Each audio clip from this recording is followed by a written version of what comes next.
Nous passons donc à la troisième commission et conformément au règlement intérieur du Conseil de Paris, je donne la parole à sa présidente, Madame Lamia El Harraj.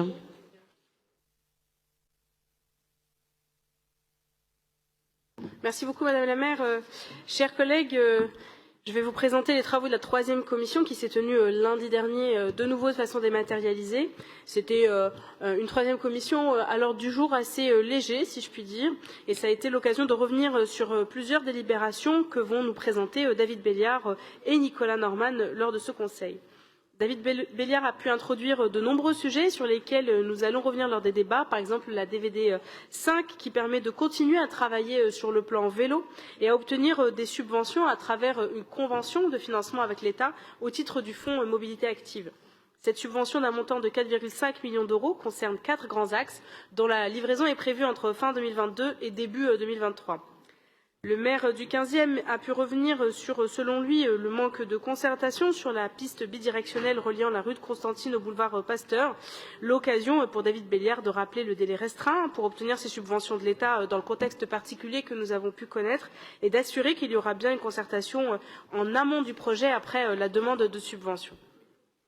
Une autre délibération concernant un avenant sur l'expérimentation en cours de revêtement de chaussées anti-bruit et anti-chaleur a permis aux élus de faire un point sur l'expérimentation en cours. Ces revêtements semblent très efficaces et ont été salués et contribueront à l'amélioration de notre cadre de vie parisien.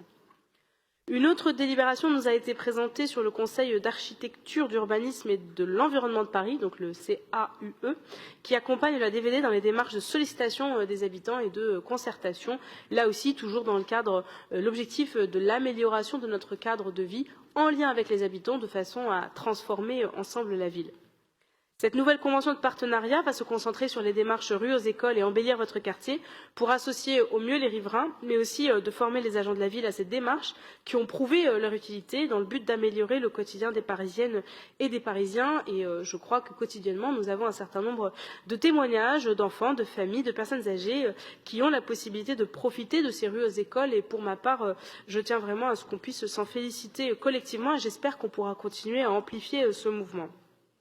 Donc, les rues aux écoles inaugurées ces dernières semaines dans nos territoires ont pu améliorer à la fois le cadre de vie avec les plantations d'arbres, la réduction de la pollution liée au trafic automobile, mais aussi protéger nos enfants. Embellir votre quartier est une démarche visant à concourir sur une période l'ensemble des transformations nécessaires et elle est en cours, par exemple, pour en témoigner sur le quartier dit TPS7, donc Télégraphe Pelleport Saint-Fargeau dans le 20e arrondissement et a permis la prise en compte des initiatives des habitants et nous sommes un certain nombre à avoir hâte de voir le résultat concret. Ce fut ensuite le tour de Nicolas Norman de présenter ses délibérations. La grande majorité concernait, comme souvent, la préfecture de police dans la PP 39 qui concerne la fourrière pour animaux. Il nous a toutefois signalé la DAE 83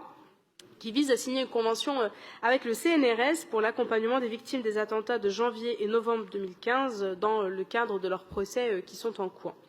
L'équipe de recherche du CNRS, dans le cadre de leur projet, vise à relater au mieux ces procès hors normes et ils souhaitent pouvoir conduire des entretiens avec les victimes, avec leurs associations et a pour cela besoin d'un bureau et de subventions de notre part pour recruter un chercheur supplémentaire et cela participera de notre mémoire collective. Maor Chiche l'a évoqué tout à l'heure en parlant du mémorial de la Shoah et je crois qu'on ne peut que se réjouir que notre ville s'inscrive dans cette démarche ô combien importante. Donc voilà, vous l'avez compris mes chers collègues, des échanges plutôt intéressants qui permettent aux élus de bien se saisir de ces sujets majeurs et j'en ai fini, je vous remercie.